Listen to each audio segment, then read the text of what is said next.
Who else on? Assalamualaikum. Waalaikumsalam. Oh yeah, no.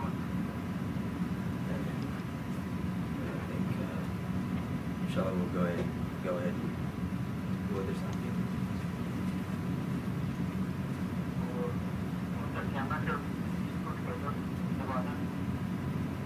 Oh, read the thing.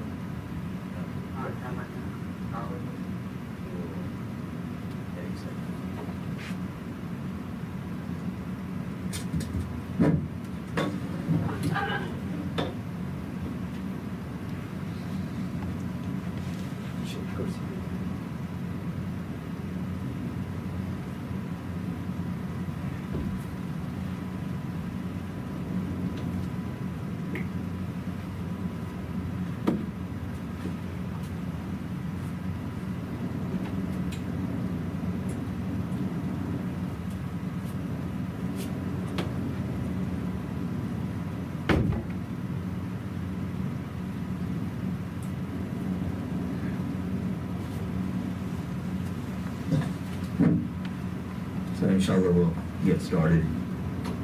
نحمده ونصلي على رسول النبي الكريم. أعوذ بالله من الشيطان الرجيم. بسم الله الرحمن الرحيم. الحمد لله رب العالمين. الصلاة والسلام عليك يا سيد المرسلين يا خاتم النبيين يا شفيع المذنبين يا أنيس الغالبين يا رحمة للعالمين صلى الله عليه وعلى آله وسلم.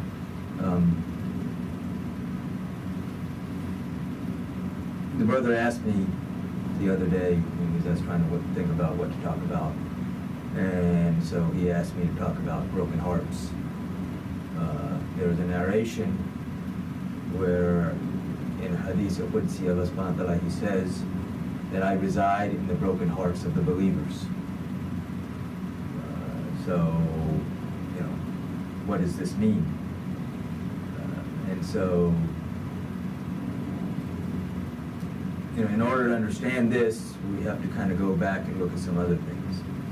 And the first thing that we need to look at is the statement of Rasulullah sallallahu alaihi wasallam, where he says that I have been tortured more than all of the other prophets combined. So when we look at all the other prophets, we see prophets that were killed. You know, we see literally prophets that were sawed in half. You know, and other tortures that were inflicted upon various prophets. You know, Rasulullah sallallahu alaihi wasallam, of course, was always under the threat of assassination, but we don't see that kind of physical torture going on. So we have to understand what that means. You know, and this also gets back to that statement, you know, because of Rasulullah sallallahu alaihi wasallam when he comes back from the Mi'raj. And he said that he had not had more taraddud, you know, because Quraysh started asking him about the architecture of Masjid al-Aqsa. You know, and so he says that he had not had any, you know, more taraddud than he did that day. So taraddud here, when Rasulullah is using the term, is talking about, you know, more difficulty, but what was difficult for him. You know, not because he didn't know, you know, the architecture of Masjid al-Aqsa. But the difficulty for him was that he is giving them the keys to the universe, and they want to know about architecture. If you want to know about architecture, they could have asked anybody. So that hurt him, because he is the mercy to all of creation. And being that mercy to all of creation, he wants what's good for all of creation. And he's giving these people what is good for them. But they don't want that, they want something else. So when we look at the situation of Rasulullah sallallahu alaihi wasallam, you know, we see this yearning. You know, he's sent to us as a guide and as a mercy, and of course as a wasila to know Allah, as a means to know Allah and to know how to worship Allah. Which means that his duty is to teach us, to guide us and to teach us. And when we look at all of the prophets, all of their duties were this. But we also look at the prophets and we see, their yearning to worship Allah. Of course, when they're involved with their people, it's because, because they're a medium. So when their focus is on their Lord, there's less focus on the creation or on their people. But when their focus is on the people, then there's less focus on their Lord. And so this is why Dawood al-Islam set aside 2 days out of the week where no one could meet him. And the only thing that he would do in those 2 days was to worship Allah, with full focus and concentration, not being distracted by the problems of the people. This is why we see the story in the Quran where 2 men who had a dispute climbed the wall of the castle or the house of Dawood al-Islam and get into his house, into his room. And when he sees them, there's fear on his face. This expression of fear. And they say, oh, don't fear us, we're not here to hurt you, we just have this dispute we need you to settle. Dawood al-Islam is Dawood al-Islam. He's the one who would mold iron with his hands. Why is he going to fear 2 unarmed men who have come into his house? He wasn't afraid of them. The fear that he had was the realization of what has happened. Because again, Allah subhanahu wa ta'ala has sent him for the guidance of his people. And yet there are 2 days when none of his people can see him. And yet the people need guidance all the time. We are in constant need of guidance. And so Dawood al-Islam, kind of isolating himself away from the people, now they're no longer being guided. So that realization comes upon him, and now that fear that I have disappointed my Lord.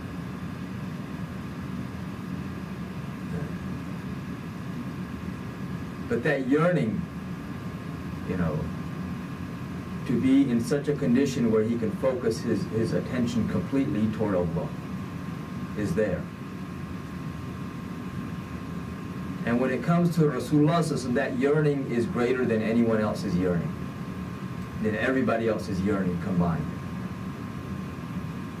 Because this is where he comes from. The origin, and this is one of the lessons we get in the Miraj, in the night ascension, night journey. Everything goes back to its origin. Buraq came from Jannah, and it returned to Jannah. Jibreel al-Islam came from Sidratul Muntaha, and he stayed at Sidratul Muntaha. Rasulullah, where did he go? He continued on to La Makan, no place, outside of the realm of all of creation, where nothing else exists except his Lord. So this, of course, is his origin, because he, is the first creation.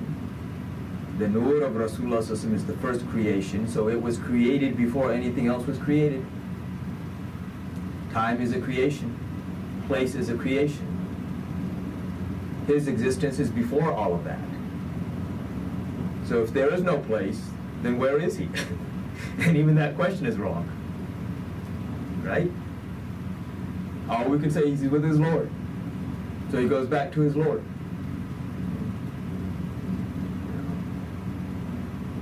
And so that yearning to be able to worship Allah with no distractions, to focus your complete attention on your Lord, this is what was so difficult for him. And this is why when Allah subhanahu wa ta'ala sends the gift of Surah Wadduha Alam Nashrah, and in the end there he says, فَإِذَا فَرَغْتَ فَانْصَبْ وَإِلَىٰ رَبِّكَ فَارْغَب. That when you have completed your responsibility, then return to your Lord. This is why the Hajj for him was an obligation. an obligation he had placed upon himself, because that was the time when he, everybody else is sleeping. So, no one's coming because of some need. And so he can focus his full attention on his Lord. And so this, we have to understand this in order to be able to understand where Allah subhanahu wa ta'ala says that I reside in the hearts, or in the broken hearts of the believers. Why are they broken? We say, he broke my heart. Right? That term, he broke my heart. Right? Somebody gets dumped, and she broke my heart. He broke my heart. Fiance dumped somebody, my heart is broken. Right? But you do surgery, and the heart's still intact. It's not broken. Yeah? But that missing of the one that you love, it affects you. And that's why we use the term broken heart. So for the believer, they're yearning to be with their Lord. Is why their hearts are broken. Because of the love of Allah and that yearning for Allah. And, being in the veil of this dunya, the hearts are broken. And this is why Allah subhanahu wa ta'ala says, I reside in the broken hearts of the believers. So if you want to find Allah, you look at those who love Allah. It's interesting. Allah subhanahu wa ta'ala, every act of worship is connected to the ones that He loves. Even when in Surah Fatiha, which we recite so many times in our salat, when we say Ihdina as-sirat al-mustaqim, guide us to the straight way, to the straight path. Okay. Why are we asking for that path? Because if you look, the objective of that path is to reach your Lord. But when we say Ihdina as-sirat al-mustaqim, we don't leave it at that. Sirat alladhina an'amta alayhim. We define the path. We don't just want any path. We have plenty of straight paths, but they may not lead us in the direction we want to go in. We want that straight path that is followed by the ones who are favored by Allah. So we specify which straight path, and then we say غَيْرُ الْمَغْضُوبِ عَلَيْهِمْ وَلَا الضَّالِّينَ, and not the path of those, who are astray and misguided.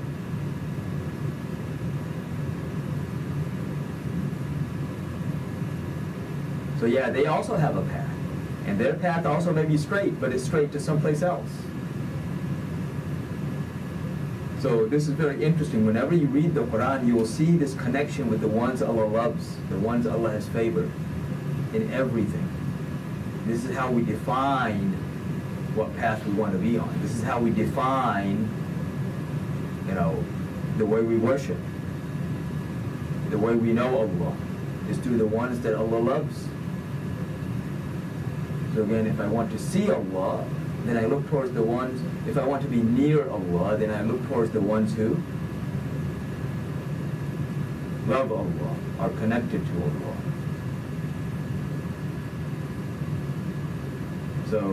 So again, this coming back to those broken hearts. So those who have the broken hearts, this is why Allah says, I reside in the broken hearts of the believers. So if you want to have connection to Allah, then you connect yourself to those hearts.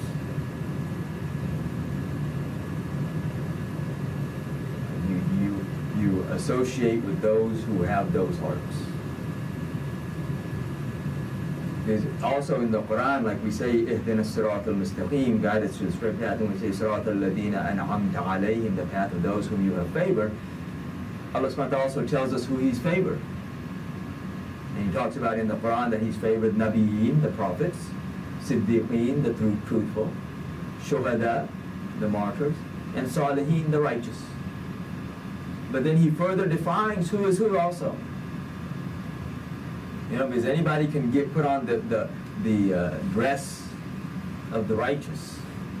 You know, like Iblis put on the dress of the angels. So anybody can don the dress, but you know, like we say here in the South, you know, you can put a suit on a pig, but it's still a pig.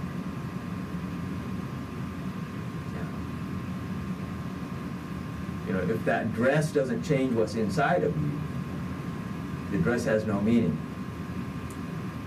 But if what's inside of you changes, then the outside will change automatically anyway. You know, it's not the other way around. And so, you know, this is kind of a synopsis of the aspect of the broken hearts.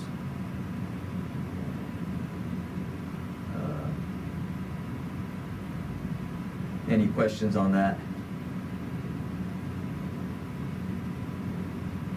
Any questions on anything else? My intention is to keep today's class a little shorter. There are a lot of people that are sick. So Brother Baso's son had a stroke. Brother Sister Kalama's son had a heart attack. Sister Ruth is passing as we speak. His daughter just called me right before I came. You know, she's kind of, vital signs have dropped and she's just kind of breathing very shallow, so they're just waiting. So, you know, the thing is, and the thing that we keep forgetting is, you know, we're next. So, death knows no age. It has a set time, however the time can be changed. And this is one important, a lot of people will say, oh, you know, death, time of death can't be changed. And it can. And we know this through the various narrations of hadith from Rasulullah sallallahu alaihi wasallam. And what can change the death time is the dua. And we see also in the case like Musa alayhi salam, when Israel alayhi salam comes to take his soul, he comes and he starts taking his soul, and Musa alayhi salam slaps him so hard, knocks his eye out. And he goes running, you know, Israel alayhi salam goes running to Allah. He said, Ya Allah, you know, I went to your prophet and he did this.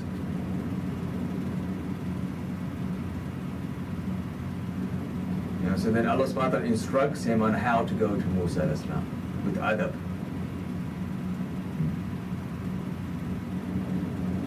Proper etiquette for the prophets. You know, of course, those are the prophets. They have different etiquette than we have. But, you know, dua can change many things.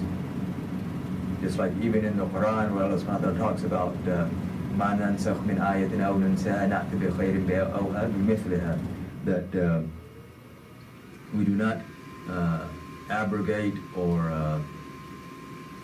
remove any verse from this, except that we replace it with something equal or better. And then he says, in Allah, that do you not know that Allah has authority over all things? So he has authority to change the verses. Of course, now they are set, but also authority to change the destiny and the decree. This is all within his authority, just like everything is under his authority.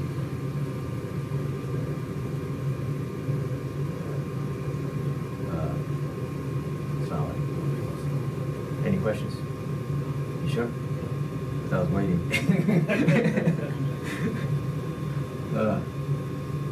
We were talking to Brother Kelvin just came, so we were talking about broken hearts. This is the narration, and I guess you can watch the video later. Kind of covered that. So we're just talking right now about death and the aspect that, irregardless of whether the time is changed or whether the time is set, we're still next. Right? So it can come anytime. And the key is to be prepared. This is why when the companion asked Rasulullah, he said, Ya Rasulullah, when is the hour? The hadith is in Bukhari. He said, when is the hour? The question in itself tells you that the companions knew that Rasulullah knows. Otherwise, why is he asking him? Because there are those people who think he didn't know. Well, if he doesn't know something, like I don't go to a 5-year-old and ask them calculus questions. Because I know they don't know. If I want to get a calculus answer, I'm going to go to the calculus professor, somebody who knows. The companions are asking the Rasulullah, and not just once, multiple times you see this question come up. When is the hour? Which means that the companions believed that he knew. This was their belief, which is the accurate belief. In this situation, he didn't say, I don't know, again, because he knew. But he responded to that question with a more important question. It'd be nice to know when the hour is, but he said, well, what have you prepared for it? Because again, it doesn't matter when the hour is. My hour begins when I die anyway. It doesn't matter when the world ends. My portion of the world ends when death comes to me. So this is why he asked me, he said, what have you prepared for it? Because again, even if you know what time the hour is, if you're not ready for it, what good is that?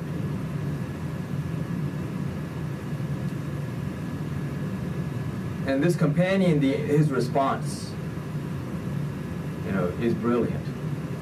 He says, Ya Rasulullah, sallallahu alaihi wasallam. He says, I don't have a lot of good deeds in my account. Not a lot of optional prayers, not a lot of, sadaqah, charity, or fasting, or any of these things. I don't have a lot of this. He says, but I love Allah and His Messenger.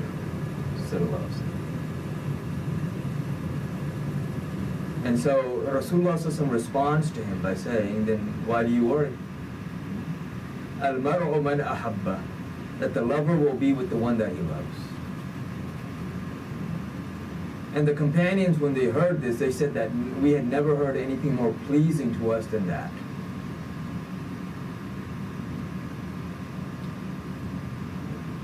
And this is why truly loving Allah and His Messenger is so important. And loving Rasulullah in such a way, again, love makes you blind and deaf.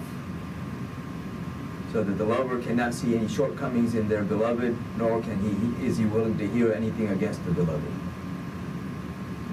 Not even the slightest bit. I mean, you think about this, if I come and I say something, not even overly derogatory, just mildly kind of hinting at something negative about you. Is that going to upset you or not? And yet, this is for yourself. We are supposed to love Rasulullah above everything in creation, including ourselves.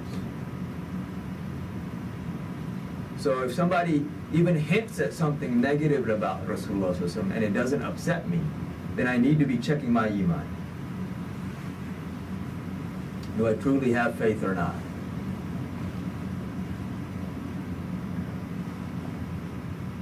And so the companions, they understood what it meant to love. But they also understood that once you have that love and you make that connection, then you're good.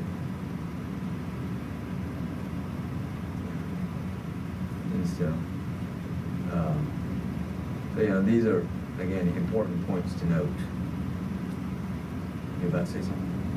I do got a question. Well, like, read, well, I read the 5 surahs, you know, compared to each salat, the 5 surahs, and I mean, I'm trying to get better, but on top of that is what, I guess would it be more, I guess like would it be more to read or more to do on top of that? I know it's like sometimes it get hard to, you know, make salat, you read, and it's kind of like, you kind of veer off.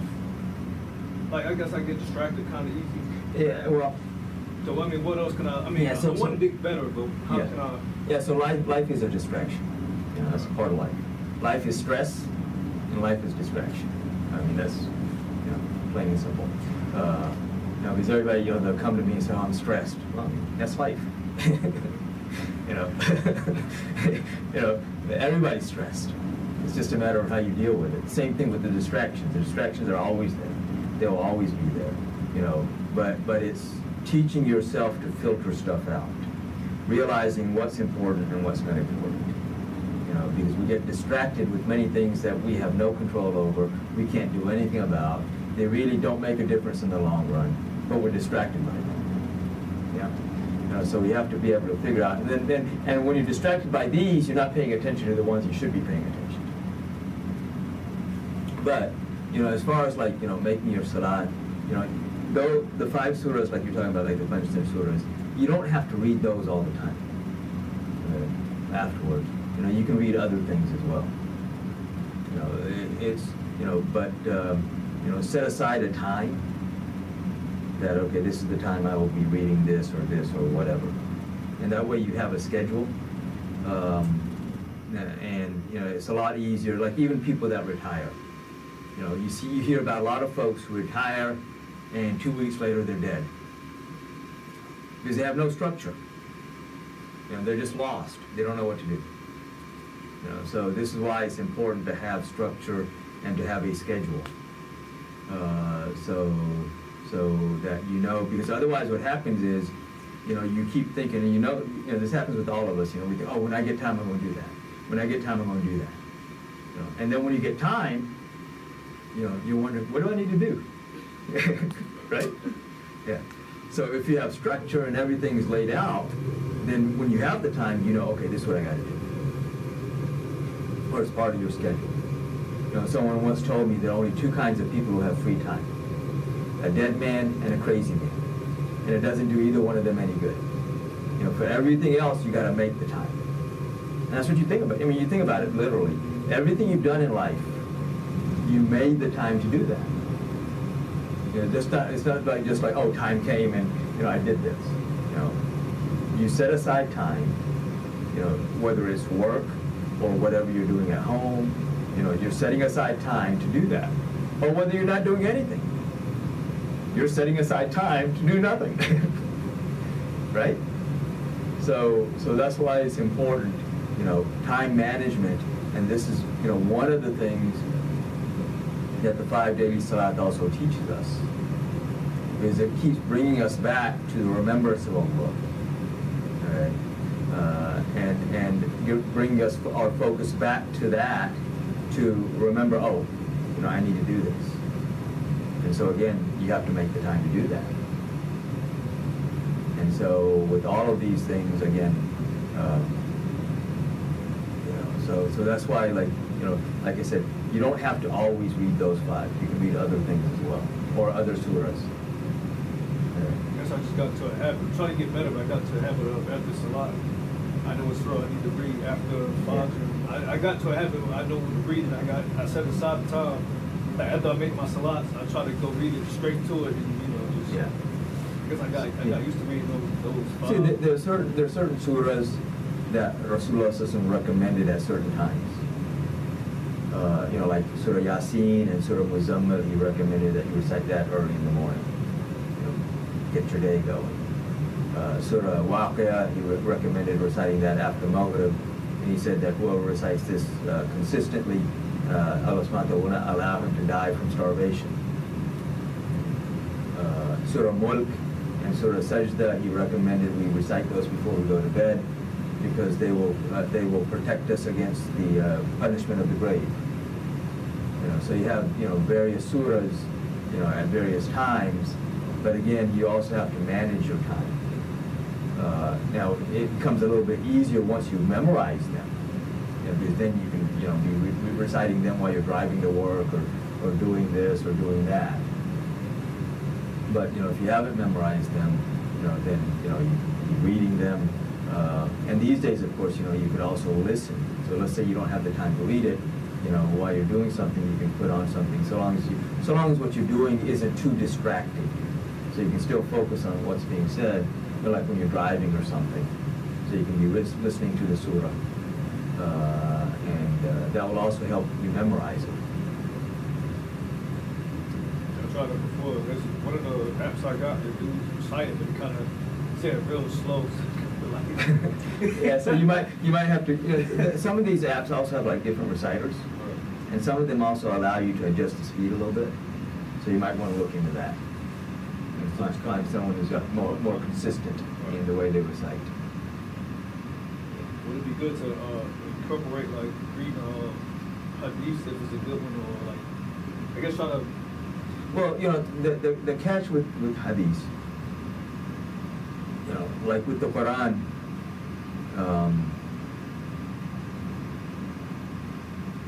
and even with the Quran, when you're reading those things, and Islam in general, you want to be able to have contact with somebody when a question comes up, and also have gone, and especially with, things gone over with somebody who can explain to you the background to what's being said. And this is one of the things, like with the Quran, there's specific rules as to recitation and stuff, and so that changes, and the grammar changes how it means things. With the hadith, you have the cold text, so if you don't have somebody who understands the background to it, then you get people who start interpreting things in various ways.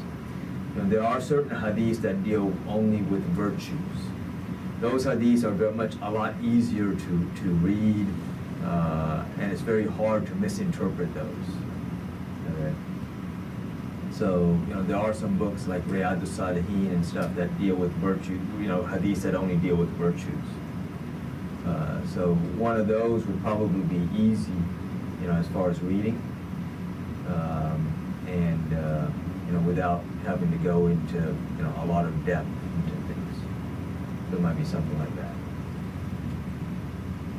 Would it be a good thing, like you said, to set aside the time to study or read? Would it be, besides the reading the Quran, would it be like just something basic for something else good to know what to test itself? Would it be good to kind of incorporate every day to keep it? Yeah, there are, I guess, I need to get you some books. So I bought a few, but I don't know. Yeah, bring those by at some point. Yeah, bring those by maybe on Friday, and let me skim through them. And some of them I may know, some of them I may not. So the ones that I know, I'll say, okay, yeah, stick with this. Because it's sad to say, but yeah, and you've realized this, just even listening to YouTube stuff. You have to be very careful.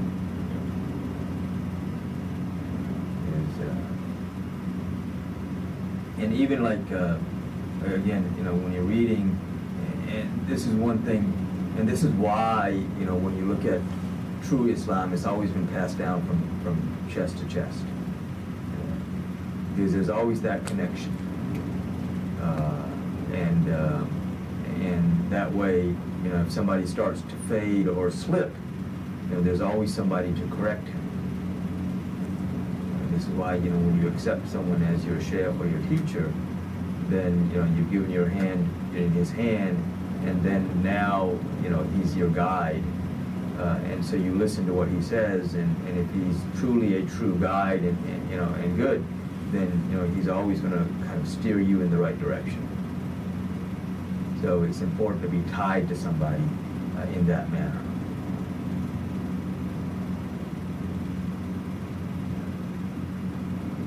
Anything else?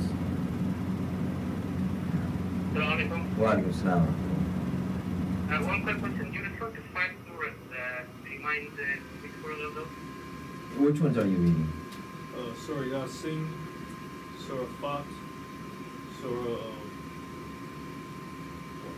Wakia. Well, yeah. Wakia, Surah Mulk, and Surah is, we got the one for Asr. Yasin, Fat, Naba. Never. Okay. Okay. Yeah. So Surah Yasin, reciting after Fajr. Surah Fath after Dhuhr. Surah Naba, which is Amma Yatasaalun after Asr. Surah Waqi'ah after Maghrib, and Surah Mulk after Isha. Yeah. So again, when you memorize them, it's a lot easier. Because when you memorize it, Surah Waqi'ah can take like 4 to 6 minutes. Surah Yasin takes 8 minutes. But if you haven't memorized them and somebody's reciting them, because Surah Yasin, if somebody's reciting it slow, they can take up to 20 minutes.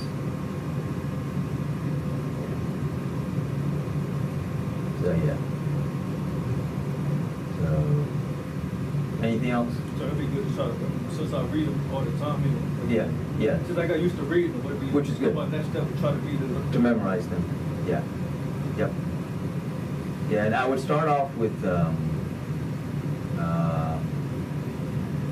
Surah Naba after us. Start off memorizing that one first. That would be probably the simpler one to memorize.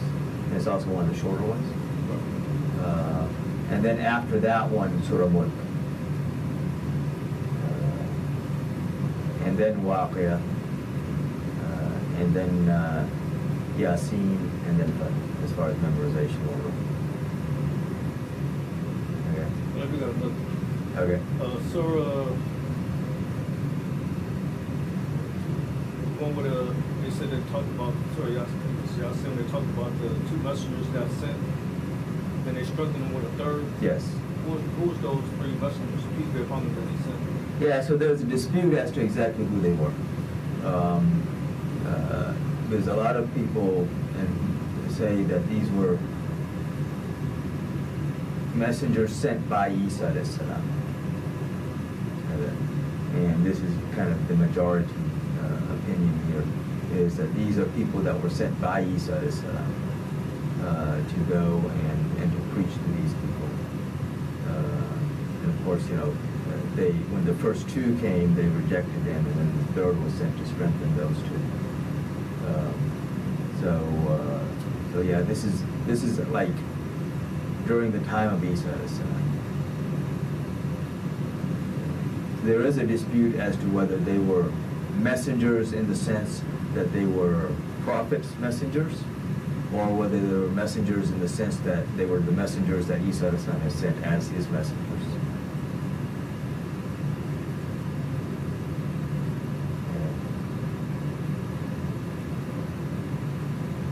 So I'm going to end here today, if there's nothing else, inshallah.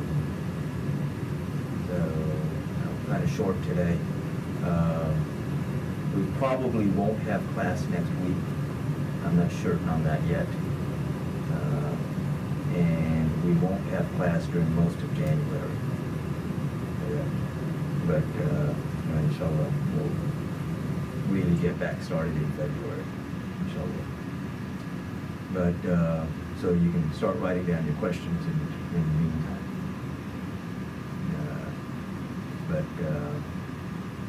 Inshallah, may Allah subhanahu wa ta'ala guide us and fill our hearts with His true love and the true love of His beloved Prophet Muhammad sallallahu alaihi wasallam, his family, his companions, and all those whom He loves, and may He give strength and victory to our brothers and sisters in Gaza and Palestine and Kashmir and wherever the people are being oppressed over their oppressors.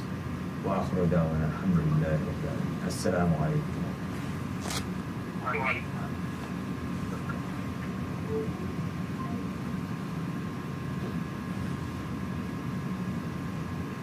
We're in